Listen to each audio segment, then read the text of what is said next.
Hi friend, ID से classes में आपका बहुत बहुत स्वागत है। दोस्तों, इस वीडियो हम लेखक और कवि के बारे में देखेंगे। देखिए, प्रत्येक शिफ्ट में 3 से लेकर 4 क्वेश्चन, किसी किसी शिफ्ट में 3 क्वेश्चन, किसी किसी शिफ्ट में 4 क्वेश्चन पूछा था। तो मिनिमम तो 3 क्वेश्चन पूछा था। तो इस वीडियो को देखने के बाद आपका 3 नंबर तो पक्का हो जाएगा। ठीक है, तो देखिए इसमें पहला क्वेश्चन है कि कुमार संभव निम्नलिखित में से किस लेखक की साहित्यिक कृति है। तो कुमार संभव किसके है? महाकवि कालिदास के है। किसके है?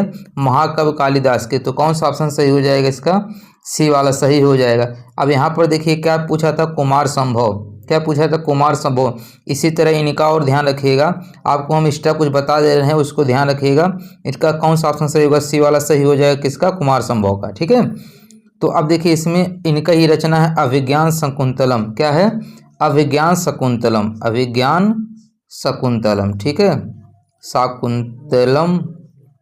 ठीक है, इसी तरह इनका आप ध्यान रखिएगा मेघदूत। मेघदूत। ठीक है, इसी तरह इनका रघुवंशम ध्यान रखिएगा। रघुवंशम। रघुवंशम। देखिए थोड़ा लिखा नहीं अच्छा रहा, लेकिन आप सुनते रहिएगा। रघुवंशम होता है। ठीक है, इसके बाद इनका और फेमस है ऋतु संहारम। ऋतु संहारम। ऋतु संहारम इनका रचना है। ठीक है, अभिज्ञान शकुंतलम, मेघदूतम, रघुवंशम, ऋतु संहारम, ये सब किसे हैं? कालिदास के हैं। ठीक है, अब यहाँ देखिए महादेवी वर्मा से एक क्वेश्चन पूछा था। इनका जो है नीरजा। ठीक है, इनका रचना क्या है? नीरजा। यही क्वेश्चन पूछा था कि नीरजा के लेखक कौन है? महादेवी वर्मा है। ठीक है, इनका दीप शिखा है, निहार है। ठीक है, चलिए देखते हैं अगला क्वेश्चन। अच्छा, कल्हड़ से भी क्वेश्चन पूछा था शायद। ठीक है, कल्हड़ से क्या हो? कल्हड़ की रचना क्या है? चलिए कमेंट करके बताइए।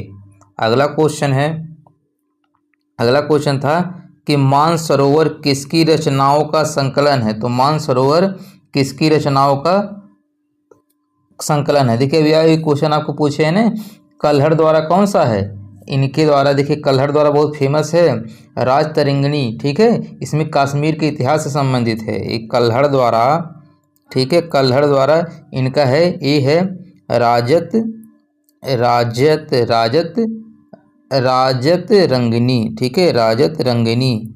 ठीक है, ये किससे संबंधित है? ये आपके कश्मीर के इतिहास से संबंधित है।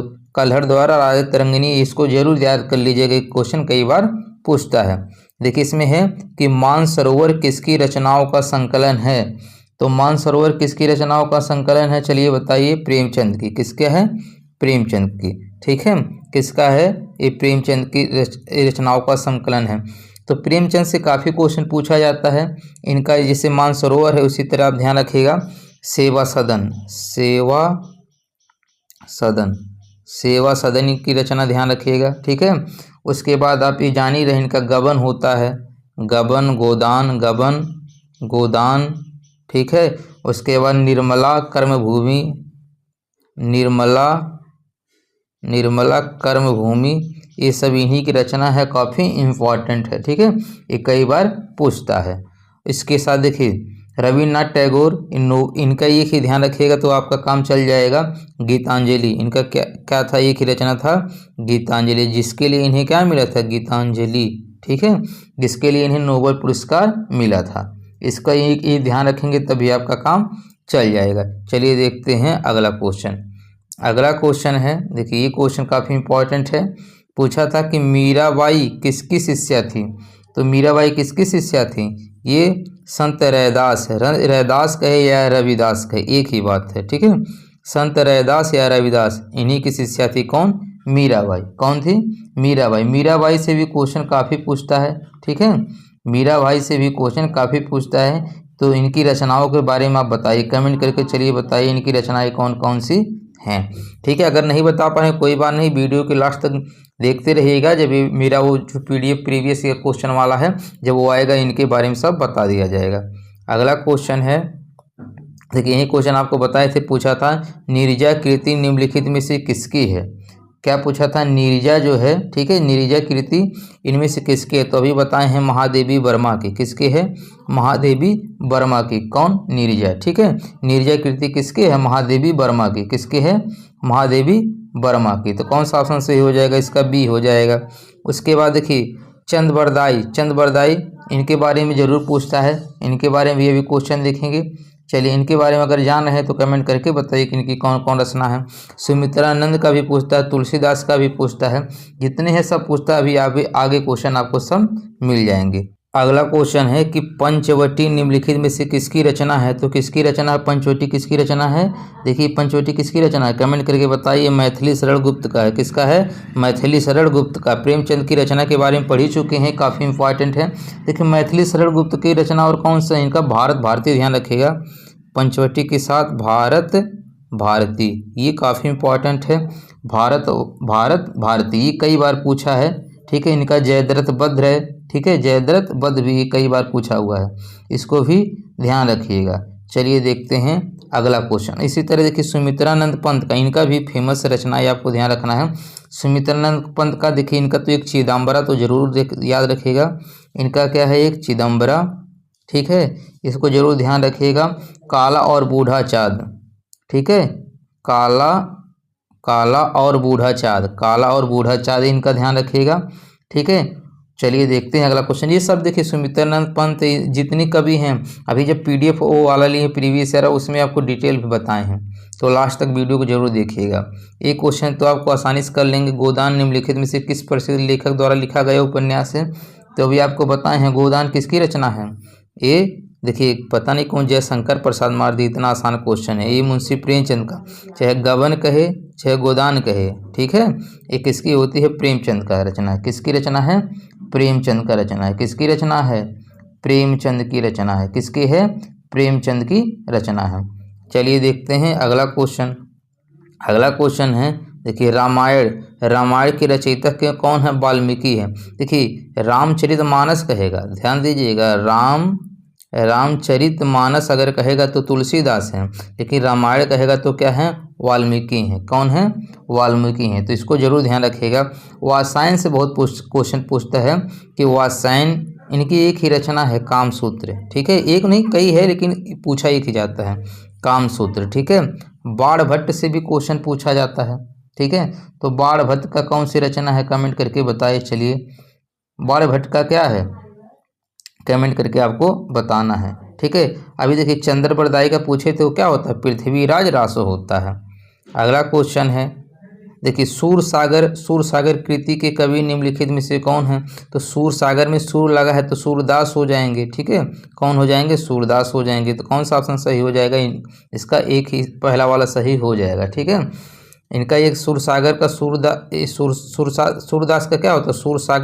सूरसागर होता है, ठीक है। और एक कोई और रचना उसमें भी सूर लगा हो, एक साहित्य लहरी, ध्यान रखिएगा, साहित्य लहरी इन्हीं की रचना है, ये काफ़ी पूछा जाता है। अगला क्वेश्चन है देखिए, अगला क्वेश्चन है कि निम्नलिखित में से किस प्रसिद्ध लेखक को उपन्यास सम्राट के नाम से जाना जाता है? तो किसको उपन्यास सम्राट के नाम से जाना जाता है? मुंशी प्रेमचंद को। मुंशी प्रेमचंद को क्या जाना जाता है? ये उपन्यास सम्राट के रूप में जाना जाता है। किसके रूप में जाना जाता है? उपन्यास सम्राट के रूप में जाना जाता है। ये काफ़ी इंपॉर्टेंट, यहाँ से कई बार क्वेश्चन पूछता है। चलिए देखते हैं अगला क्वेश्चन। अगला क्वेश्चन है देखिए कि मामूली चीज़ों का देवता यानी the God of small thing निम्नलिखित में से किस प्रसिद्ध लेखक द्वारा लिखा गया है? तो ये अनुरुद्धति राय के द्वारा लिखा गया है। किसके द्वारा लिखा गया है? अनुरुद्धति राय के द्वारा लिखा गया है। इसमें देखिए क्वेश्चन ये भी पूछता है सलमान रुश्दी के द्वारा, ठीक है। तो इनका एक ध्यान रखिएगा, मिड नाइट चिल्ड्रन, ठीक है, चिल्ड्रन, ये कई बार पूछा हुआ। मिड नाइट चिल्ड्रन के लेखक कौन है? सलमान रुश्दी हैं। अगला क्वेश्चन है कि हिंदी भाषा का सबसे लोकप्रिय रचनाओं में से एक मधुशाला के लेखक कौन है? मधुशाला के लेखक कौन है? चलिए ये तो बहुत आसान क्वेश्चन हो गया। मधुशाला के लेखक कौन है? तो कौन है? हरिवंश राय बच्चन, ठीक है, हरिवंश राय बच्चन इसके किसके लेखक हैं? मधुशाला के। देखिए मधुशाला कहे चाहे मधुबाला कहे, दोनों अलग अलग रचना है लेकिन दोनों इन्हीं का है, ठीक है। एक तो आपको मधुशाला ध्यान रखना है, एक मधुबाला ध्यान रखना है। इसी के साथ साथ और कौन सी रचना है इनकी, कमेंट करके बताइए। चलिए कमेंट करके बताइए इनकी और कौन सी रचनाएं हैं, ठीक है। तो इनका मधुशाला मधुबाला तो दो तो ध्यान ही रखना है। साथ साथ इनकी आत्मकथा बहुत पूछा जाता है, क्या भूलूं क्या याद करूं, क्या है? क्या भूलूं क्या याद करूँ, ये इनके इन्हीं का है। एक इनका ध्यान रखना, नीड़ का निर्माण फिर, नीड़ का निर्माण फिर, देखिए क्या भूलूं क्या याद करूं, नीड़ का निर्माण, मधुशाला, मधुशाला मधुबाला, इसको जरूर ध्यान रखिएगा, ठीक है, ये कई बार पूछता है। इसके साथ दो चट्टानें, इन्हीं का रचना है। अगला क्वेश्चन है, अभी आपको बता ही दिए हैं कि कामसूत्र, कामसूत्र निम्नलिखित में से किसकी रचना है, तो क्या बताएं, वात्स्यायन। देखिए यही क्वेश्चन आपको पहले समझाए हैं। तो कामसूत्र किसकी है, वात्स्यायन जी की है। किसकी है, वात्स्यायन जी की है, ठीक है। उसके बाद और कौन से इंपॉर्टेंट इससे है, देखिए बाणभट्ट से भी क्वेश्चन पूछता है, आगे भी वीडियो में देखेंगे। अगला क्वेश्चन है कि निम्न में से संत कबीर की कृति कौन सी है, तो संत कबीर की जो कृति है वो कौन सी है, बीजक, ठीक है, कौन सी है, बीजक। देखिए सूर सरावली सूरदास की है, ठीक है। महादेवी वर्मा की यामा है, महादेवी वर्मा की भी इंपॉर्टेंट है, महादेवी वर्मा का क्या है, यामा है, ठीक है। चलिए देखते हैं अगला क्वेश्चन। अगला क्वेश्चन है, देखिए इसके पहले हम जब बताए थे एक क्वेश्चन बताए थे, ठीक है। अभी वो वाली पीडीएफ से भी पढ़ा दे रहे हैं, तो पुरानी वाली पीडीएफ से काफ़ी इंपॉर्टेंट है उसमें कि मैथिली भाषा के प्रसिद्ध कवि कौन है, विद्यापति हैं। कौन है, विद्यापति हैं। अब देखिए रचना और कवि से, ठीक है, स्टार्टिंग से आपको बताते हैं, सन वाइज बताते हैं कि कौन किस कवि हैं, ठीक है, कौन किस सन से संबंधित है, काफ़ी इंपॉर्टेंट है। तो वीडियो को लास्ट तक जरूर देखिएगा। अब वीडियो थोड़ा सा भी आपको अच्छा लगेगा तो लाइक कमेंट करना बिल्कुल मत भूलिएगा और अपने दोस्तों के पास शेयर कीजिएगा। आदिकाल का संभावित समयारंभ कौन सा माना गया है, तो बताना है कि आदिकाल कब से प्रारंभ हुआ था। तो आदिकाल का जो समय है वो कब से माना जाता है, 1050 से। कब से माना जाता है, 1050 से माना जाता है। आइए इसके बारे में डिटेल देखते हैं। देखिए आचार्य रामचंद्र शुक्ल द्वारा काल विभाजन जो किया गया था, आदिकाल का कब से किया गया था, 1050 से लेकर 1375 तक इसको आदिकाल कहा जाता है। आदिकाल को ही वीरगाथा काल कहा जाता है। दूसरा है पूर्व मध्यकाल, इसको भक्ति काल कहा जाता है। इसका समय कितना है, 1375 से 1700। उसके बाद है उत्तर मध्यकाल, इसी को रीति काल कहा जाता है। इसका समय है 1700 से 1900। उसके बाद आता है आधुनिक काल, आधुनिक काल को गद्य काल कहा जाता है। इसका जो समय है 1900 से 1984 तक है। इतना आपको ध्यान रखना है। देखिए अब इसको याद कैसे करेंगे, तो सन तो आपको एक दो बार पढ़ेंगे तो सन याद हो जाएगा। देखिए आदिकाल को वीरगाथा काल कहा जाता था। तो वीरगाथा काल में क्या हुई, बहुत सी लड़ाइयाँ हुई थी, ठीक है। वीरगाथा मतलब बहुत सी लड़ाई हुई। तो उसके बाद लोग भक्ति के मार्ग अपनाने लगे। क्या मार्ग अपनाने लगे, भक्ति का मार्ग अपनाने लगे।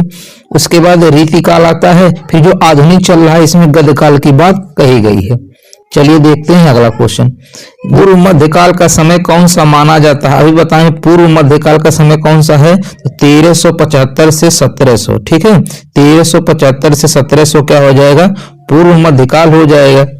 देखते हैं अगला क्वेश्चन। अगला क्वेश्चन है कि इनमें से खड़ी बोली हिंदी के पहले कवि कौन है, तो खड़ी बोली हिंदी के पहले कवि कौन है, ये अमीर खुसरो है। कौन है, ये अमीर खुसरो है। चलिए देखते हैं अगला क्वेश्चन। अगला क्वेश्चन है, देखिए काफी इंपॉर्टेंट क्वेश्चन है। निम्नलिखित में से हिंदी का प्रथम महाकाव्य किसे माना जाता है, तो हिंदी का प्रथम महाकाव्य किसको माना जाता है, पृथ्वीराज रासो को। किसको माना जाता है, पृथ्वीराज रासो के। और इसके जो रचनाकार कौन थे, इनका नाम था चंद बरदाई। इनका क्या नाम था, चंद बरदाई नाम था। इसको भी ध्यान रखिएगा। चलिए देखते हैं अगला क्वेश्चन। अगला क्वेश्चन है, रामचंद्र शुक्ल ने हिंदी साहित्य का प्रथम महाकाव्य इनमें से किसको माना, तो हिंदी साहित्य का प्रथम काव्य किसको माना गया था, ये माना गया था ये पृथ्वीराज रासो को। किसको माना गया था, पृथ्वीराज रासो को। और इसके रचनाकार कौन थे, चंद्र बरदाई थे। अगला क्वेश्चन है कि देखिए पृथ्वीराज रासो की किस लेखक की रचना, देखिए सेम क्वेश्चन है, उत्तर प्रदेश कांस्टेबल 2019 वाले में पूछा है। तो पृथ्वीराज रासो की लेखक कौन है, चंद बरदाई। अभी यही क्वेश्चन आप पढ़ रहे थे, इसके लेखक कौन है, चंद बरदाई हैं। अगला है, देखिए ये भी क्वेश्चन काफी इंपॉर्टेंट है, कई बार पूछा एग्जाम में। मैथिली के सुप्रसिद्ध कवि हैं, तो मैथिली के सुप्रसिद्ध कवि कौन है, विद्यापति। कौन है, विद्यापति। इनको मैथिल कोकिल के नाम से जाना जाता है, ध्यान रखिएगा, इनको मैथिल कोकिल के नाम से जाना जाता है। ये क्वेश्चन काफी इंपॉर्टेंट है। मैथिल के सुप्रसिद्ध कवि कौन थे, विद्यापति। और विद्यापति को मैथिल कोकिल के नाम से जाना जाता है। अगला क्वेश्चन है, देखिए इसके बारे में यहाँ डिटेल है कि मैथिली के प्रसिद्ध कवि विद्यापति हैं। विद्यापति ने पदावली की रचना मैथिली भाषा में की थी। तो ये भी क्वेश्चन कई बार पूछा है कि पदावली की रचना किसने की थी, मैथिली भाषा में किया था। जो पदावली है ये किस भाषा में है, मैथिली भाषा में है, और जिसके कारण इन्हें मैथिल कोकिल भी कहा जाता है। बस इतना ही आपको ध्यान रखना है। अगला क्वेश्चन है पृथ्वीराज रासों की रचयिता कौन है। तो ये तो आपको याद हो गया है, कौन होगा, चंद बरदाई। देखिए कितनी बार पूछा हुआ है ये क्वेश्चन। अगला है कि पूर्व मध्यकाल को हिंदी साहित्य में इसी नाम से जाना जाता है। तो पूर्व मध्यकाल, ठीक, पूर्व मतलब क्या होता है पहले, और इसके बाद जो आता है उसको उत्तर मध्यकाल बोला गया था। ठीक है, तो पूर्व मतलब पहले। अब देखिए हम आपको बताए थे जब पहले क्या था, वीर गाथा काल में बहुत सी लड़ाई हुई, उसके बाद लोग क्या हो गए, भक्ति करने लगे, तो क्या हो जाएगा, भक्ति काल हो जाएगा। क्या हो जाएगा, भक्ति काल हो जाएगा। और उत्तर मध्यकाल को रीतिकाल कहा जाता है, और आधुनिक काल को क्या कहा जाता है, गद्य काल कहा जाता है, आदिकाल को वीरगाथा काल कहा जाता है। तो इसका आंसर कौन सा हो जाएगा, सी वाला सही हो जाएगा। अगला क्वेश्चन है हिंदी साहित्य की प्रथम कहानी का नाम क्या है। तो हिंदी साहित्य की प्रथम कहानी का नाम है इंदुमती। क्या नाम है, इंदुमती है। इसके अगर पूछे रचनाकार कौन है तो किशोरी लाल गोस्वामी। इसको भी नोट कर लीजिएगा, किशोरी लाल गोस्वामी, किशोरी लाल गोस्वामी बोल दे रहे हैं, आप लोग लिख लीजिएगा। अगला क्वेश्चन है, देखिए अगला क्वेश्चन है कि विनय पत्रिका किस कवि की रचना है। तो विनय पत्रिका हो गया, रामचरितमानस हो गया, रामचरितमानस हो गया। इस सब की रचनाकार कौन है, तुलसीदास जी हैं। कौन है, तुलसीदास है। कबीर की रचना देख लीजिए, कबीर की रचना जो इसका जो संकलन है वो बीजक में किया गया है कबीरदास का। और इनके कौन कौन है, देखिए साखी शबद रमैनी, ऐसा आएगा साखी, उसके बाद शबद रमैनी। इस किस में रखा गया है, बीजक में रखा गया है, जिसके रचनाकार कौन है, कबीर है। सूरदास से देखिए, सूरदास से सूरसागर है, सूरसरावली है और साहित्य लहरी, इतना तीन इनको ध्यान रखिएगा। अभी ये सब क्वेश्चन आगे आपको मिलेंगे। देखिए कबीरदास की रचनाएं कौन है, साखी शबद रमैनी, साखी शबद रमैनी, और इनका संकलन तीनों का किस में किया गया है, बीजक में किया गया है। उसके बाद विनय पत्रिका रचना तुलसीदास है। तुलसीदास की अन्य रचनाएं रामचरितमानस है, गीतावली है, दोहावली है, कवितावली है, विनय पत्रिका है। तो ये भी ध्यान रखिएगा। रामचरित पूछता है रामचरितमानस की जो भाषा है कौन सी है, रामचरितमानस की जो भाषा है अवधी थी। कौन सी थी, अवधी थी। और विनय पत्रिका की ब्रज भाषा है। ये भी आपको ध्यान रखना। सूरदास की रचनाएं सूरसरावली, सूरसागर, साहित्य लहरी। देखिए सूरसागर की दो रचनाएं में देखिए सूर तो आ ही रहा है, सूरसागर, सूरसरावली में सूर आ रहा है, सूरसागर में भी सूर आ रहा है। तो ये तो पता चल जाएगा सूरदास है। आपको याद क्या करना है, सिर्फ साहित्य लहरी याद करना है। रहीम की रचनाएं देखिए एरास, पंचाध्यायी, भैरव नायिका भेद, मदनाष्टक, इसमें से कोई क्वेश्चन नहीं पूछा है, रहीम का नहीं पूछता है। अगला क्वेश्चन है कबीर जी की रचनाएं निम्न में से किसमें संकलित है। तो भी बताएं, साखी शबद रमैनी किसमें संकलित है, ये बीजक में। किसमें है, ये बीजक में। चलिए देखते हैं अगला क्वेश्चन। अगला क्वेश्चन है, देखिए वही क्वेश्चन पूछा है उत्तर प्रदेश कांस्टेबल 2018 में पूछा था कि बीजक किसकी रचनाओं का संग्रह है। तो बीजक किसका है, कबीरदास का। किसका है, कबीरदास का। चलिए देखते हैं अगला क्वेश्चन। अगला क्वेश्चन है कबीरदास की बाड़ियों की भाषा कौन थी। तो कबीरदास की बाड़ियों की भाषा कौन थी, सधुकड़ी की थी। क्या थी, सधुकड़ी थी। इसी को पंचमेल खिचड़ी भी कहा जाता है। क्या कहा जाता है, पंचमेल खिचड़ी भी कहा जाता है। तो साधुकड़ी न दिया रहेगा तो क्या दिया रहेगा, पंचमेल खिचड़ी दिया रहेगा। चलिए देखते हैं अगला क्वेश्चन। अगला क्वेश्चन है सतसई के लेखक कौन है। तो देखिए सतसई के लेखक कौन है, ये है बिहारी लाल। देखिए बिहारी लाल रीतकाल के बहुत बड़े कवि थे, ध्यान रखिएगा। जो तीसरे नंबर का है रीतकाल, ठीक है। इसके बहुत बड़े कवि कौन थे, बिहारी लाल। इनका एक ही रचना था सतसई, ठीक है। इसमें 713 दोहे थे। कितने दोहे थे, 713। अब आप ये सुने होंगे इन्हीं, अच्छा ये बिहारी लाल को गागर में सागर भर देने वाले कवि कहते हैं। क्या कहते हैं, गागर में सागर भर देने वाले कहते हैं। इन्हीं का एक फेमस है कि सतसई के दोहरे ज्यो नाविक के तीर, देखन में छोटन लगे घाव करे गंभीर। तो बिहारी को कहा जाता है कि गागर में सागर भर देते थे, ठीक है। और ये भी ध्यान रखिएगा श्रृंगार रस के बहुत बड़े कवि हैं। यहाँ पर हम आपको बता दे रहे हैं जो बिहारी लाल हैं ये श्रृंगार रस के बहुत बड़े कवि थे। इनका एक रचना है कि कहत नटत रीझत खीजत मिलत खिलत लजियात भरे भवन में करत हूँ नैनन से बात। तो ये श्रृंगार रस के थे कवि, बहुत बड़े। इनका एक ही ध्यान रखिएगा, सत सही है। अगला क्वेश्चन है कि पद्मावत महाकाव्य कौन सी भाषा में लिखी गई थी? तो पद्मावत जो है अवधी में लिखी गई थी। ये क्वेश्चन काफी इंपॉर्टेंट है। पद्मावत महाकाव्य किस भाषा में लिखी गई थी? अवधी में लिखी गई थी। और इसके लेखक कौन है? मलिक मोहम्मद जायसी। मलिक मोहम्मद जायसी। ये क्वेश्चन कई बार पूछा है, मलिक मोहम्मद जायसी थे। चलिए देखते हैं अगला क्वेश्चन। देखिए सेम क्वेश्चन आ गया कि मलिक मोहम्मद जायसी कृत पद्मावत किस भाषा में है? तो पहले आपको ध्यान रखना, पद्मावत के लेखक कौन थे? मलिक मोहम्मद जायसी थे। और इनकी भाषा क्या थी? अवधी थी। क्या थी? अवधी थी। देखते हैं अगला क्वेश्चन। अगला क्वेश्चन है पद्मावत किसकी रचना है? तो मलिक मोहम्मद जायसी की। किसकी है? मलिक मोहम्मद जायसी की। देखिए सब यूपीएससी 2021 में पूछा है, तो 2024 पुलिस में पूछ सकता है। मलिक मोहम्मद जायसी ने किस भाषा को सरल और साधारण रूप अपनाया? सेम क्वेश्चन है, अवधी।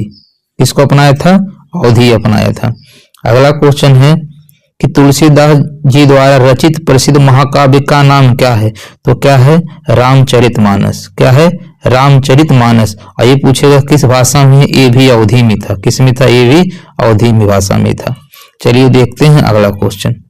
अगला क्वेश्चन है कि तुलसी की भक्ति भावना किस प्रकार की? तो देखिए पढ़ते हैं तुलसीदास। इनका पूरा नाम क्या पढ़ते हैं? तुलसीदास। तो इनकी दास भावना थी। क्या थी? इनकी जो भावना थी क्या थी? दास भावना थी। अगर मीराबाई पूछता है तो मीराबाई किस भगवान से क्या करती थी? प्रेम करती थी।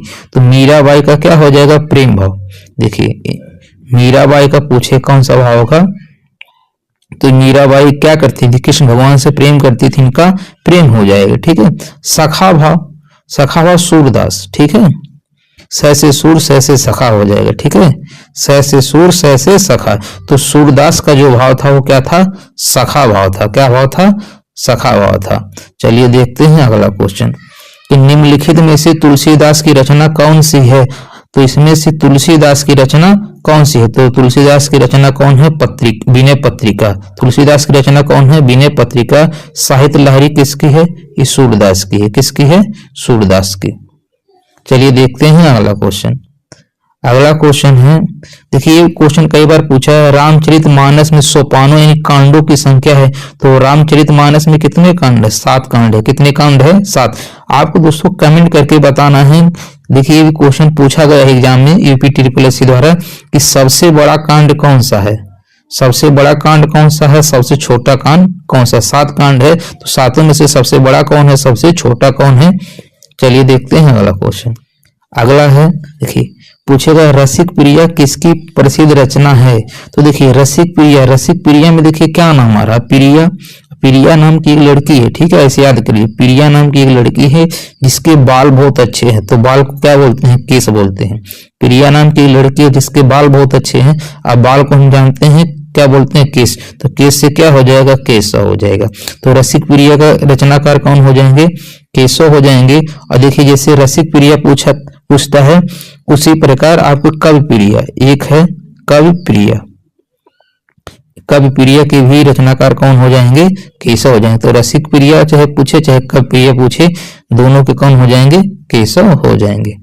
अगला क्वेश्चन है रामचरितमानस की रचना किस भाषा में? तो किस भाषा में है? अवधी भाषा में। रामचरितमानस किस भाषा में है? अवधी भाषा में। देखिए ये क्वेश्चन काफी पूछता है कि इनमें अष्टछाप के कवि कौन नहीं है? देखिए इसमें पूछा है अष्टछाप के कवि कौन नहीं है। ठीक है, लेकिन जब आपको पता रहेगा अष्टछाप में कितने कवि होते हैं, ऐसे भी क्वेश्चन पूछा गया है। तो अष्टछाप में 8 कवि हैं। ध्यान रखिएगा, अष्टछाप में कितने कवि हैं? 8 कवि हैं। अगर आपको 8 नाम पता रहेगा तो हम बता पाएंगे कि कौन सा नहीं है। और ये क्वेश्चन कई बार एग्जाम में पूछा गया है। देखिए अष्टछाप में 8 कवि थे, उनको हमको ट्रिक से बता दे रहे हैं। देखिए पहले आते इसमें कृष्णदास आते हैं। क्या आते हैं? ये कृष्णदास आते हैं। कृष्णदास आते हैं। दूसरे नंबर पे गोविंद दास आते हैं। अभी हम आपको ट्रिक से बता दे रहे हैं कैसे याद करेंगे। गोविंद दास हो जाएंगे। और तीसरे नंबर पे आते हैं आपके चतुर्भुज दास, चतुर्भुज दास। और चौथे नंबर पे आते हैं कुंभन दास। चौथे नंबर पे आते हैं कुंभन दास। थोड़ा इसमें अच्छा से नहीं लिखा रहा है, लेकिन आप समझ लीजिएगा, कुंभन दास हो जाएंगे। ठीक है, और 4 हो गया। 5वें नंबर पे सूरदास, सूरदास। और 6वें नंबर पे, ठीक है, 6वें नंबर पे आपको ध्यान रखना है परमानंद दास, परमानंद दास। और 7वें नंबर पे नंददास, सिर्फ नंददास, नंददास। और 8वें नंबर पे आपको रखना है छतिदास। ठीक है, छतिदास या क्षितिदास कहीं कहीं लिखा रहता है। देखिए यही 8 का भी है, तो इसको याद कैसे रखेंगे कि एक बार कृष्ण भगवान, ठीक है, कृष्ण भगवान से क्या हो गया, कृष्णदास। तो एक बार कृष्ण भगवान जिनका नाम गोविंद था, भाई कृष्ण भगवान को क्या कहा जाता है, गोविंद कहा जाता है। तो एक बार कृष्ण भगवान जिनको गोविंद नाम से जाना जाता है, जिनकी कितनी भुजाएं हैं, 4 भुजाएं हैं, कुंभ के मेले में सूरदास से मिलने जाते हैं। ठीक है, और इस मिलने से सूरदास को बहुत आनंद प्राप्त होता है। आनंद से परमानंद और नंददास दोनों हो जाएगा। ठीक है, तो देखिए यहाँ पर आपका 8 हो गया। लास्ट का एक ध्यान रखिएगा, छत्तीदास, बस हो जाएगा। चलिए देखते हैं अब इसमें इनमें से अष्टछाप की कवि कौन नहीं है। तो बताए थे एक बार कृष्ण भगवान, तो कृष्णदास तो होंगे ही। कुंभ के मेले में सूरदास से मिलने गए थे, तो वहां उनको परमानंद और नंददास दोनों हो जाएंगे। ठीक है, तो ये तीनों हो जाएंगे। नाभादास कहीं नहीं आया था, तो यही नहीं होंगे। चलिए देखते हैं अगला क्वेश्चन। इनमें से कौन से कवि अष्टछाप में सम्मिलित नहीं है। देखिए यही क्वेश्चन इसमें भी है कि इनमें से कौन से कवि अष्टछाप में सम्मिलित नहीं है। देखिए सम्मिलित नहीं है तभी आप आंसर कर पाएंगे जब आप 8 ट्रिक से याद किए रहेंगे। तो वहां आपको बताए थे सम्मिलित नहीं है। तो देखिए इसमें क्षित स्वामी है ही, ठीक है, सूरदास भी है, और बताए थे कृष्ण भगवान का नाम गोविंद है, गोविंद स्वामी भी हो जाएगा। इसमें हरिदास नहीं होगा, इसमें क्या होगा, हरिदास नहीं होगा। आपको बताए थे ना कि लास्ट में क्या था, क्षित स्वामी था। इस सूरदास से मिलने जाते हैं कौन, कृष्ण भगवान, जिनका नाम गोविंद भी है। चलिए देखते हैं अगला क्वेश्चन। अगला क्वेश्चन है, निम्नलिखित प्रश्न में 4 विकल्पों में से उस सही विकल्प का चयन करें जो बताता कि इनमें से कौन सा मीराबाई द्वारा रचित रचना नहीं है। ठीक है, तो मीराबाई द्वारा रचित रचना नहीं है, ये कौन है, वैदेही वनवास। ठीक है, वैदेही वनवास। अच्छा इसको हम आपको ठीक से बता देते हैं। अब तो आप समझ गए, ये देखिए ये भी मीराबाई का है, ये भी मीराबाई का है, ये भी मीराबाई का है। कौन सा मीराबाई का नहीं है, वैदेही वनवास।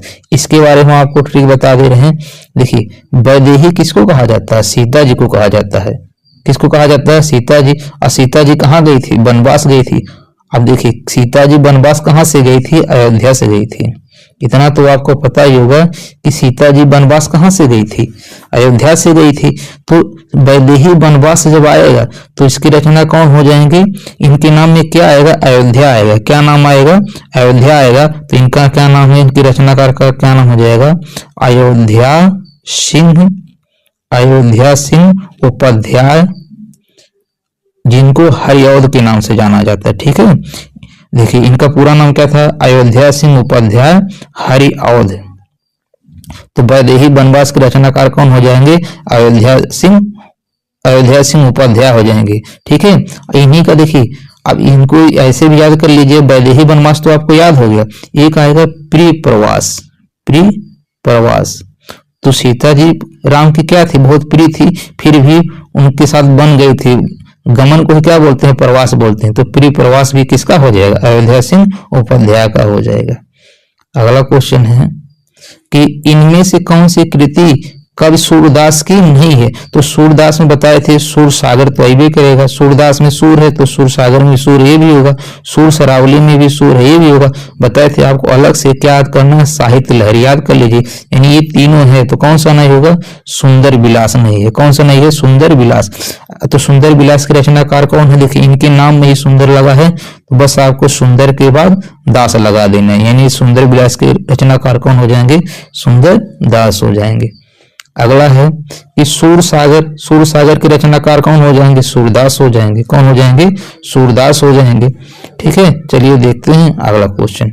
अगला क्वेश्चन है कि सूरदास के गुरु थे, तो सूरदास के गुरु कौन थे। देखिए अब इसको कैसे याद करेंगे कि सूरदास क्या थे, सूर थे यानी अंधे थे। अब इनको चलने के लिए किसी की सहायता की जरूरत पड़ती थी। ठीक है, यानी उनको एक बल चाहिए था। क्या चाहिए था? चलने के लिए बल चाहिए था, तो बल से क्या हो जाएगा? बल लवा 4 हो जाएगा।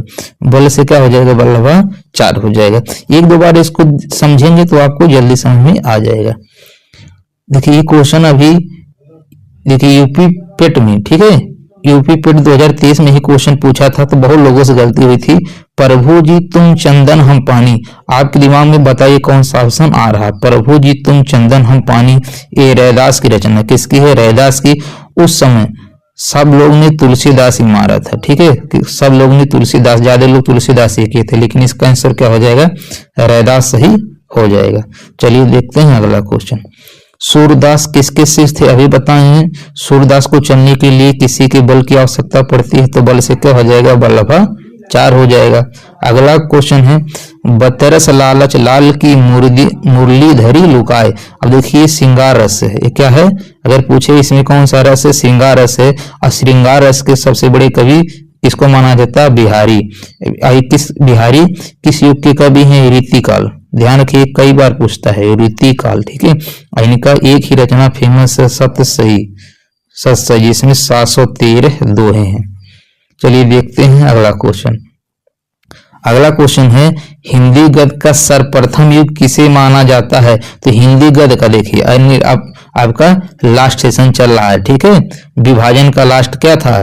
आपका हिंदी गद्य था, ठीक है, यानी आधुनिक काल, ठीक है, ध्यान रखिएगा। विभाजन का लास्ट क्या था? आधुनिक काल था, जिसको गद्य काल कहा जाता है। तो हिंदी गद्य का सर्वप्रथम युग किसे माना जाता है? भारतीय युग को माना जाता है। और पूछता है इनका समय कब से कब था? तो 1850 से 1900। देखिए वहां शुरू कब से आधुनिक काल हुआ था? 1900 से हुआ था, लेकिन इनका जो कार्यकाल था ये 1850 से ही शुरू हो गया था।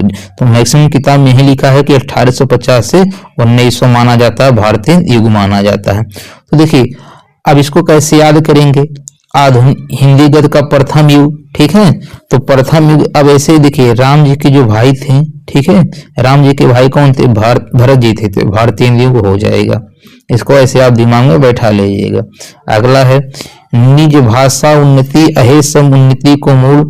ये तो आपने कक्षा 9 या 10 में पढ़ा होगा ये चैप्टर। तो इसके कौन से हो जाएंगे? भारतेंदु हो जाएंगे। कौन हो जाएंगे? भारतेंदु हो जाएंगे। अब अगला क्वेश्चन है, इनमें से खड़ी बोली का प्रथम महाकाव्य कौन है? तो खड़ी बोली का प्रथम महाकाव्य कौन है? ये प्रिय प्रवास है। कौन है? प्रिय प्रवास। अभी हमको वैदेही वनवास बताए थे, तो बताए थे इसके रचनाकार कौन है? अभी आपको हम समझाए हैं कि वैदेही वनवास, ठीक है, वैदेही वनवास आपको समझाए थे, तो उसमें बताए थे कि वैदेही वनवास का याद करने की ट्रिक क्या है। वहीं जो इसके रचनाकार वहीं प्रिय प्रवास के भी रचनाकार हैं। तो कौन हो जाएंगे? अयोध्या सिंह उपाध्याय हरिअवध हो जाएंगे। तो खड़ी बोली का प्रथम महाकाव्य किसको माना जाता है? प्रिय प्रवास को माना जाता है। अगला क्वेश्चन है, अयोध्या सिंह उपाध्याय हरिअवध की प्रसिद्ध रचना कौन सी है? तो कौन सा हो जाएगा? प्रिय प्रवास हो जाएगा या वैदेही वनवास हो जाएगा। अच्छा देखिए ये क्वेश्चन भी पूछता है, अंधा युग, अंधा युग किसका है? धर्मवीर भारती का है, ठीक है, धर्मवीर भारती का अंधा युग है। झरना किसका है? झरना है जयशंकर प्रसाद का। किसका है? जयशंकर प्रसाद का। जयशंकर प्रसाद का क्या है? झरना है, आंसू है, ठीक है। अभी आपको ट्रिक से बताएंगे जयशंकर प्रसाद का कैसे याद करेंगे आगे के क्वेश्चन में। अगला क्वेश्चन है देखिए, मैथिली सरल गुप्त की रचना कौन सी नहीं है? मैथिली सरल गुप्त की रचना कौन सी नहीं है? तो देखिए प्रिय प्रवास। प्रिय प्रवास किसका है? अयोध्या सिंह उपाध्याय का। अब देखिए ये नहीं है, तो यानी साकेत भारत भारती और रंग में भंग है।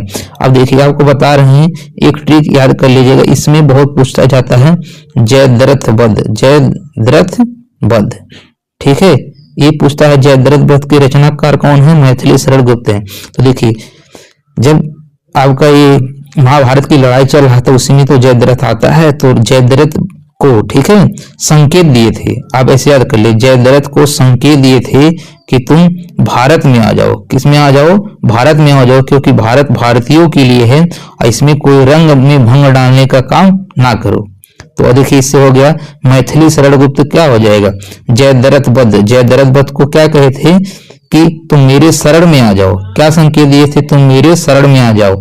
तो जयद्रथ बध को क्या हो जाएगा, ये मैथिली शरण गुप्त हो जाएंगे। साकेत भी हो जाएगा, भारत भारती हो जाएगा, क्योंकि भारत भारतीयों के लिए है और इसमें रंग में भंग डालने का काम बिल्कुल मत करो।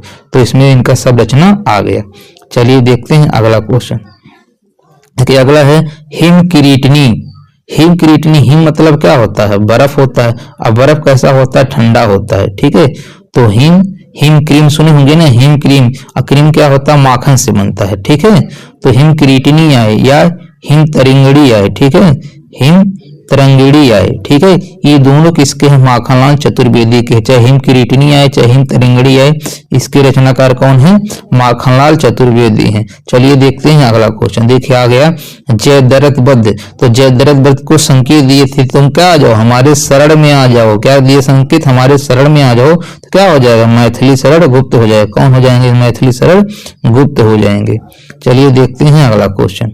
अगला क्वेश्चन है इनमें से कौन सा जयशंकर प्रसाद की प्रसिद्ध रचना है।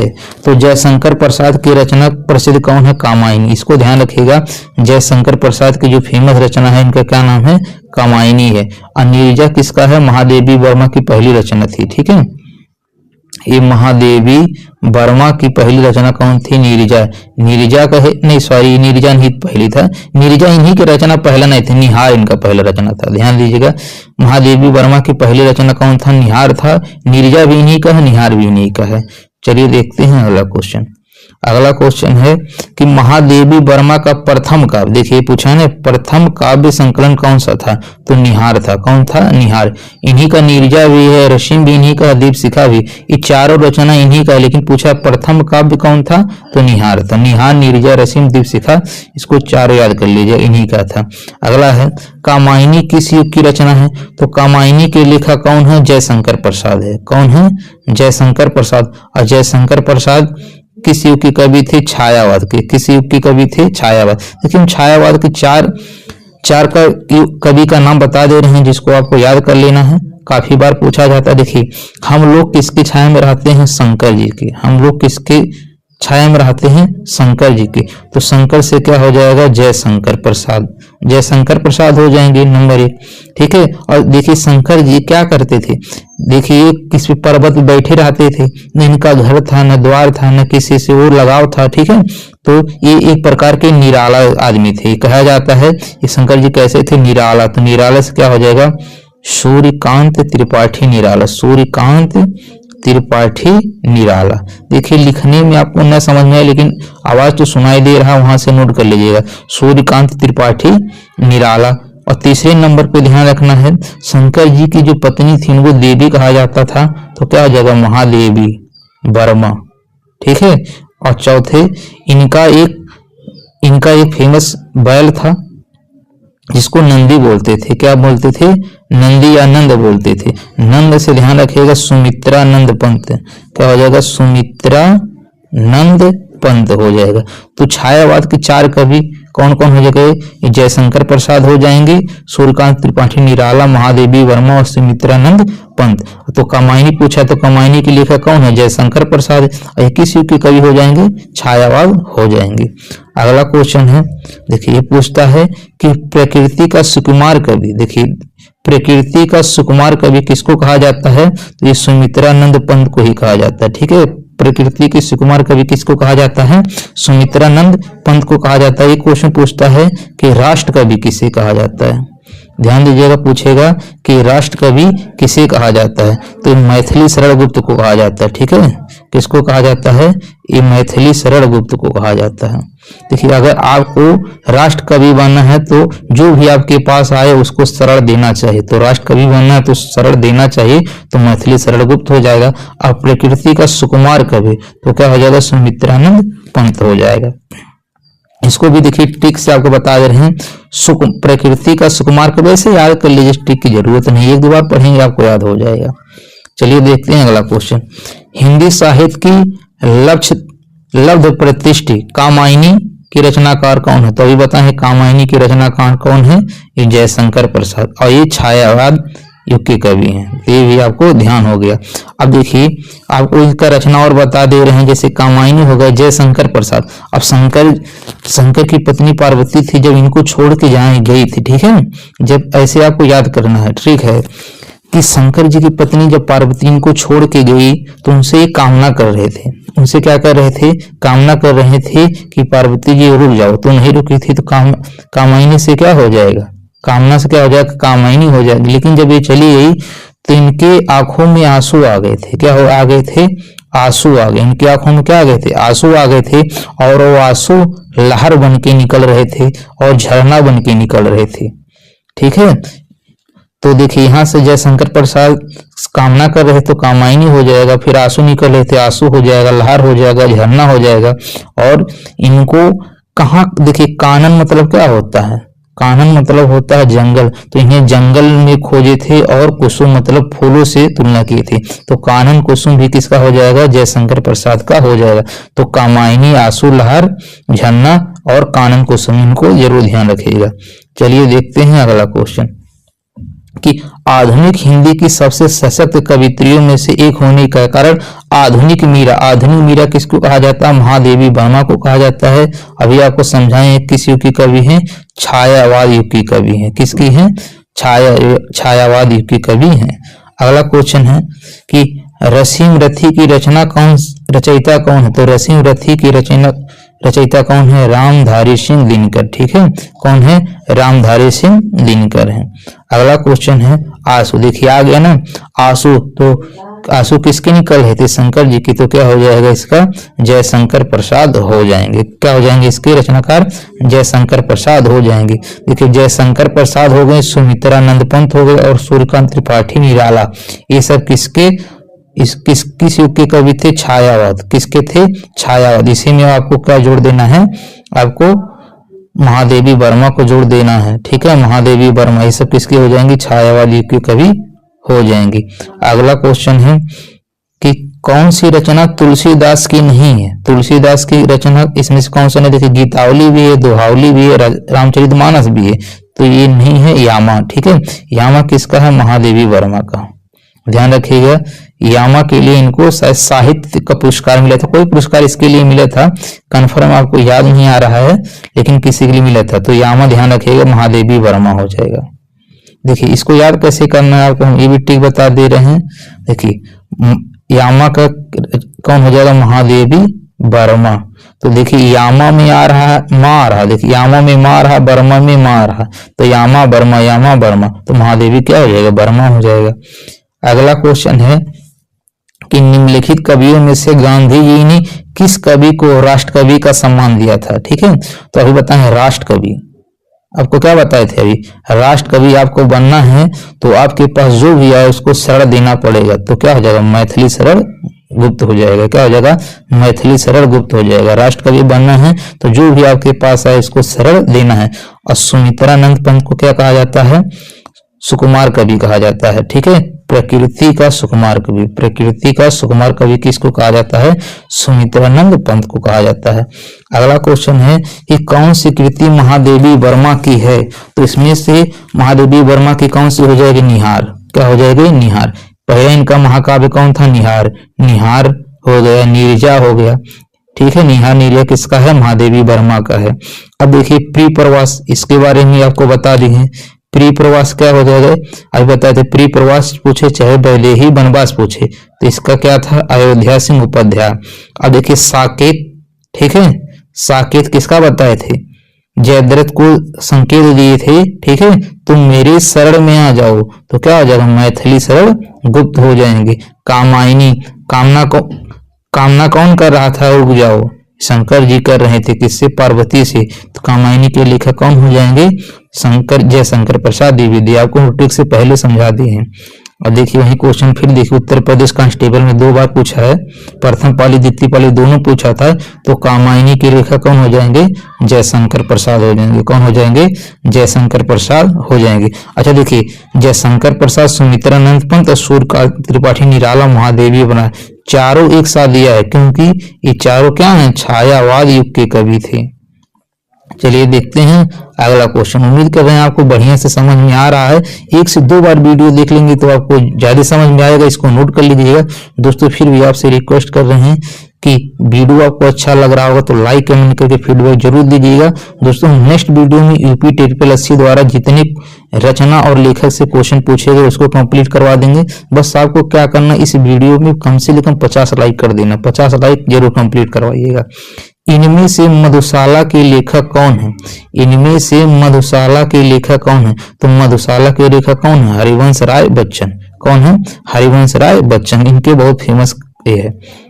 अगला क्वेश्चन है कि कानन कुसुम के कवि कौन है?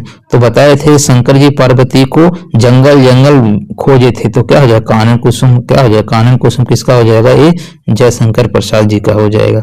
अगला क्वेश्चन है, देखिए ये भी आ गया, आंसू। तो किसके आंसू निकल रहे थे? शंकर जी के, तो जयशंकर प्रसाद हो जाएगा, जयशंकर प्रसाद के। अब देखिए अगला है कि संस्कृत के 4 अध्याय। तो संस्कृत के 4 अध्याय इनकी रचनाकार कौन है? रामधारी सिंह दिनकर हो जाएंगे। क्या संस्कृत के 4 अध्याय किसकी रचना है? रामधारी सिंह दिनकर हो जाएंगे। चलिए देखते हैं अगला रचना। अगला है कि अंधेर नगरी नाटक के रचयिता कौन है? तो कौन है? भारतेंद्र हरिश्चंद्र। ये तो बहुत फेमस अंधेर नगरी चौपड़ राजा, तो किसका है? भारतेंद्र हरिश्चंद्र जी का। अगला है देखिए करबला की रचनाकार कौन है? तो करबला हो चाहे कर्मभूमि हो, ठीक है, करबला चाहे कर्मभूमि हो, चाहे ये आपका निर्मला हो, करबला निर्मला कर्मभूमि, ठीक है। और ये सब किसकी रचना है? प्रेमचंद की है। किसका है? ये प्रेमचंद का है। चलिए देखते हैं अगला क्वेश्चन। देखिए आप गया कि रंगभूमि किस प्रसिद्ध लेखक की रचना है? तो ये प्रेमचंद का। किसका है? ये प्रेमचंद जी का है। अगला क्वेश्चन है कि सत्यार्थ प्रकाश उपन्यास के लेखक का क्या नाम है? तो सत्यार्थ प्रकाश के लेखक कौन है? ये दयानंद सरस्वती है। कौन है? दयानंद सरस्वती है। चलिए देखते हैं अगला क्वेश्चन। अगला क्वेश्चन है कि फणीश्वर नाथ रेणु द्वारा रचित उपन्यास कौन है? तो फणीश्वर नाथ रेणु द्वारा रचित उपन्यास कौन है? महिला आंचल। इनका काफी फेमस है। महिला आंचल किसका है? फणीश्वर नाथ रेणु का है। चलिए देखते हैं अगला क्वेश्चन। अगला क्वेश्चन है देखिए रेहन पर रघु किस लेखक का उपन्यास है? तो रेहन पर रघु, रेहन समझ रहे हैं ना कि खेत को जो हम लोग पैसे पे दे देते हैं ना, खेत को पैसे पे जैसे होता घर का किराया, वैसे खेत का किराया होता है, उसी को क्या बोलते हैं? रेहन। तो रेहन जो रघु था, ठीक है, रघु नाम का आदमी था, अपने खेत को रेहन पे रख के काशी दर्शन गया था। ऐसे इसको याद कर लीजिए। तो जो रघु नाम का जो आदमी था अपने खेत को रेहन पे रख के काशीनाथ गया था, तो रेहन पर रघु क्या हो जाएगा? काशीनाथ हो जाएगा। ऐसे आप याद करेंगे टिक से तो जरूर जल्दी याद हो जाएगा। अब देखिए जिंदगी नामा के लेखक कौन है? तो जिंदगी नामा के लेखक कौन है? ये कृष्णा सोबाती है। कौन है? कृष्णा सोबाती है। अगला क्वेश्चन है देखिए झूठा सच के लेखक कौन है? तो इसको आपको ट्रिक से बता दे रहे हैं कि अगर सच को आप ज्यादा झूठ बनाएंगे, ठीक है, कई लोग होते हैं देखिए सच को तुरंत झूठ बनाने में लग जाते हैं, तो अगर आप सच को झूठ बनाने में एक्सपर्ट हैं तो आप बहुत ज्यादा यश को नहीं प्राप्त कर सकते हैं, ठीक है। तो सच को ज्यादा झूठ बनाने की कोशिश ना कीजिए, क्योंकि सच को झूठ बनाने से आपको कोई यश नहीं प्राप्त हो जाएगा, तो झूठा सच का क्या हो जाएगा? यशपाल हो जाएगा। चलिए देखते हैं अगला क्वेश्चन। अगला है देखिए लज्जा किस लेखक लेखिका की कृति है? तो ये है तस्लीमा नसरीन, ठीक है, तस्लीमा रशीन। ये देखिए बाबरी मस्जिद जो टूटा था, बाबरी मस्जिद जो टूटा था उसी से संबंधित ये रचना था लज्जा, तो तस्लीमा नसरीन हो जाएगा। चलिए देखते हैं अगला क्वेश्चन। देखिए अगला है कि जंगल जहां शुरू होता है, जंगल जहां शुरू होता है, अब देखिए जहां से जंगल शुरू होगा वहीं पे क्या रहेंगे? जीव रहेंगे। भाई जंगल में क्या रहेंगे? जीव रहेंगे। तो जंगल जहां शुरू होगा वहीं पे जीव रहेंगे, तो जीव से क्या हो जाएगा? संजीव हो जाएगा। अगला क्वेश्चन है कि गबन किसकी रचना है? तो ये मुंशी प्रेमचंद का है, ठीक है। गबन हो गया, गोदान हो गया, ठीक है, करबला हो गया, निर्मला हो गया, कर्मभूमि, रंगभूमि, ये सब किसका है? ये मुंशी प्रेमचंद जी का है। अगला क्वेश्चन है कि देवदास उपन्यास 3 बार फिल्म बन चुकी है, उपन्यासकार का नाम क्या है? यानी देवदास के रचनाकार कौन है? तो इनका नाम है शरत चंद्र चट्टोपाध्याय। इनका क्या नाम है? शरत चंद्र चट्टोपाध्याय है। अगला क्वेश्चन है गोदान। देखिए वही क्वेश्चन है फिर, गोदान किसकी रचना है? प्रेमचंद की। चाहे गबन पूछे चाहे गोदान पूछे, ये प्रेमचंद की हो जाएगी। अगला क्वेश्चन है हिंदी के किस रचनाकार को प्रथम सरस्वती सम्मान मिला था? तो किसको मिला था? हरिवंश राय बच्चन को। किसको मिला था? हरिवंश राय बच्चन को। इनका आत्मकथा था 10 द्वार से सोपान तक, उसी के लिए मिला था। सरस्वती सम्मान की शुरुआत कब से हुई थी? 1991 से। कब से हुई थी? 1991 से हुई थी। चलिए देखते हैं अगला क्वेश्चन। अगला क्वेश्चन है भारतेंद्र हरिश्चंद्र किस पत्रिका के संपादक थे? तो किसके थे? कवि वचन सुधा के संपादक थे। किसके थे? कवि वचन सुधा पत्रिका के संपादक थे। देखिए, जब पत्रिका से क्वेश्चन आएगा तो आपको पहले पूछेगा, ये क्वेश्चन इंपॉर्टेंट है, कि भारत का प्रथम समाचार पत्र। तो भारत का प्रथम समाचार पत्र कौन था? बंगाल गजट था। कौन था? बंगाल गजट था। ये आपको ध्यान रखना है। इसके संपादक कौन थे?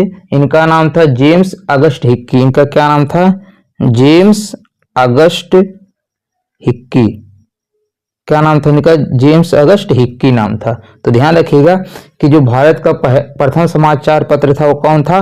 बंगाल गजट था। इसके संपादक कौन थे? जेम्स अगस्ट हिक्की थे। इसी तरह ये भी आपको ध्यान रखना है कि हिंदी का पहला समाचार पत्र कौन था? हिंदी का पहला समाचार पत्र कौन था? ये था उदंड मार्तंड। क्या नाम था? उदंड मार्तंड। ठीक है, क्या था? उदंड मार्तंड था। तो देखिए, इसके संपादक भी आपको ध्यान रखना है। इसके संपादक कौन थे? पंडित जुगल किशोर मिश्रा। पंडित जुगल किशोर मिश्रा। इनका क्या नाम था? पंडित जुगल किशोर मिश्रा था। और ये कहाँ से होता था संपादक इसका? कलकत्ता से होता था। कहाँ से होता था? कलकत्ता से। भी क्वेश्चन पूछा गया है। चलिए देखते हैं अगला क्वेश्चन। अगला क्वेश्चन है, माखनलाल चतुर्वेदी को उनकी किस रचना पर साहित्य अकादमी पुरस्कार मिला था? तो किस रचना के लिए मिला था? हिम तरंगड़ी के लिए मिला था। किसके लिए मिला था? हिम तरंगड़ी के लिए मिला था। कब मिला था ये? 1955 में। कब मिला था? 1955 में। ध्यान दीजिएगा, हिम तरंगड़ी और हिम किरीटनी इन्हीं की रचना है। किसकी? माखनलाल चतुर्वेदी की। तो कौन सा सही हो जाएगा? इसका सी वाला सही हो जाएगा। अगला क्वेश्चन है, देखिए ये भी काफी इंपॉर्टेंट है। सुमित्रानंद पंत को किस कृति के लिए ज्ञानपीठ पुरस्कार मिला था? तो किस कृति के लिए मिला था? चिदंबरा के लिए। किसके लिए मिला था? चिदंबरा के लिए मिला था। किसके लिए मिला था? चिदंबरा के लिए। आपको सीधे सीधे क्वेश्चन पूछा जाएगा। अगला क्वेश्चन है, हिंदी में दूसरा ज्ञानपीठ पुरस्कार पाने वाले साहित्यकार कौन थे? तो हिंदी में दूसरा ज्ञानपीठ पुरस्कार पाने वाले साहित्यकार कौन थे? रामधारी सिंह दिनकर। इनका क्या नाम था? रामधारी सिंह दिनकर था। और किस रचना के लिए मिली थी इन्हें? उर्वशी के लिए मिली थी। ध्यान रखिएगा, किसके लिए मिली थी? उर्वशी के लिए मिली थी। अब देखिए, इसमें पूछा था हिंदी में दूसरा ज्ञानपीठ पुरस्कार, तो पहला किसको मिला था? पहला ध्यान रखिएगा, सुमित्रानंद पंत को मिला था। किसको मिला था? सुमित्रानंद पंत को मिला था। और किसके लिए मिला था? चिदंबरा के लिए। किसके लिए? चिदंबरा के लिए मिला था। आपको ये भी ध्यान रखना। चलिए देखते हैं अगला क्वेश्चन। अगला क्वेश्चन है, हिंदी में साहित्य अकादमी पुरस्कार सर्वप्रथम किस साहित्यकार को मिला था? तो किस साहित्यकार को मिला था? माखनलाल चतुर्वेदी को। अभी पढ़े इन्हीं के बारे में कि हिंदी में साहित्य अकादमी पुरस्कार सर्वप्रथम किसको मिला था? माखनलाल चतुर्वेदी को मिला था। और किसके लिए मिला था? हिम तरंगड़ी के लिए मिला था। किसके लिए मिला था? हिम तरंगड़ी के लिए मिला था। चलिए देखते हैं अगला क्वेश्चन। अगला क्वेश्चन है, पहला ज्ञानपीठ पुरस्कार किस लेखक को प्रदान किया गया था? तो पहला ज्ञानपीठ पुरस्कार किसको मिला था? जी शंकर कुरुप को मिला था। किसको मिला था? जी शंकर कुरुप को मिला था। अगला क्वेश्चन है, पहला ज्ञानपीठ पुरस्कार किस भाषा के लेखक को मिला था? ठीक है, तो इसमें पूछा, देखिए पहला ज्ञानपीठ पुरस्कार किस भाषा के लेखक को मिला था? तो मलयालम। ठीक है, मलयालम भाषा के लेखक को मिला था। और किसको मिला था? अभी पढ़े हैं, जी शंकर कुरुप को मिला था। किसको मिला था? जी शंकर कुरुप को मिला था। किसको मिला था? जी शंकर कुरुप को मिला था।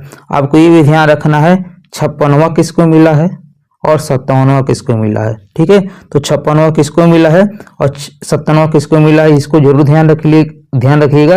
ये करंट का क्वेश्चन है, काफी इंपॉर्टेंट है, पूछा जाएगा। चलिए 56 और 57 किसको मिला, कमेंट करके बताइए। अगला है, अज्ञेयकृत कितनी नाव में कितनी बार के लिए कौन सा पुरस्कार प्राप्त हुआ है? तो कौन सा पुरस्कार प्राप्त हुआ इनको? ज्ञानपीठ पुरस्कार। क्या कौन सा पुरस्कार मिला था? ज्ञानपीठ पुरस्कार। ये भी ध्यान रखना है, कई बार पूछता है कि कितनी नाव में कितनी बार। इसके रचनाकार कौन है? तो इनके रचनाकार कौन है? अज्ञेय जी। इनका पूरा नाम क्या है? सच्चिदानंद हीरानंद वात्सायन अज्ञेय। ठीक है, इनके क्या नाम है? सच्चिदानंद हीरानंद, ठीक है, वात्सायन अज्ञेय इनका पूरा नाम है। तो इनकी कौन सी रचना थी? कितनी नाव में कितनी बार। यही क्वेश्चन यूपीपी में पूछा है। अगला देखते हैं क्वेश्चन। अभी देखिए क्वेश्चन आएगा आगे, कैलाश वाजपेयी कृत हवा में हस्ताक्षर के लिए कौन सा पुरस्कार मिला था? तो देखिए आपको पहले एक ध्यान रखना है कि हवा में हस्ताक्षर के लेखक कौन है? कैलाश वाजपेयी है। देखिए 2021 में पूछा है, जब इस बार जो लेखपाल का एग्जाम हुआ, इसके पहले जो लेखपाल का हुआ था, इसके पहले वाले में यही क्वेश्चन पूछा था कि हवा में हस्ताक्षर के लेखक कौन है? कैलाश वाजपेयी है। कौन है? कैलाश वाजपेयी है। ठीक है, तो इन्हें हवा में हस्ताक्षर के लिए कौन सा पुरस्कार प्राप्त हुआ था?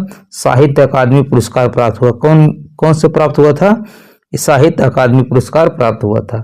अगला क्वेश्चन है, महादेवी वर्मा को ज्ञानपीठ पुरस्कार किस कृति पर मिला था?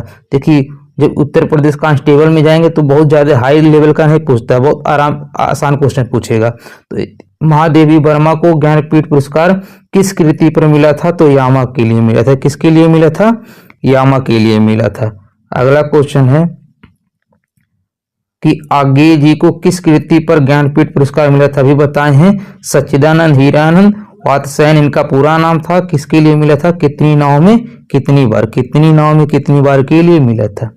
अगला क्वेश्चन है, ज्ञानपीठ पुरस्कृत पंत जी की कृति है, तो कौन सी कृति है? चिदम्बरा। इनका क्या नाम है? चिदम्बरा। इनकी कौन सी रचना के लिए मिला था? चिदम्बरा के लिए मिला था। अगला क्वेश्चन है, हिंदी साहित्य अकादमी की ओर से हर वर्ष सलाका सम्मान पुरस्कार किस क्षेत्र को दिया जाता है?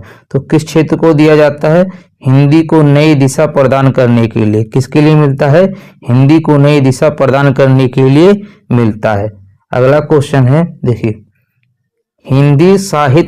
हिंदी अकादमी का सलाका पुरस्कार सबसे पहले किसे दिया गया था? तो देखिए सलाका पुरस्कार किसको दिया गया था? रामविलास शर्मा को मिला था। किसको मिला था? रामविलास शर्मा को मिला था सबसे पहले सलाका पुरस्कार। अगला क्वेश्चन है, भारतीय संविधान के किस अनुच्छेद में उल्लेख मिलता है कि राजभाषा हिंदी के लिए भारतीय अंकों के अंतर्राष्ट्रीय स्वरूप का प्रयोग किया जाएगा? तो किसके लिए है? 343। कौन सा ऑप्शन सही हो जाएगा? इसका डी वाला सही हो जाएगा। कौन सा हो जाएगा? डी वाला सही हो जाएगा।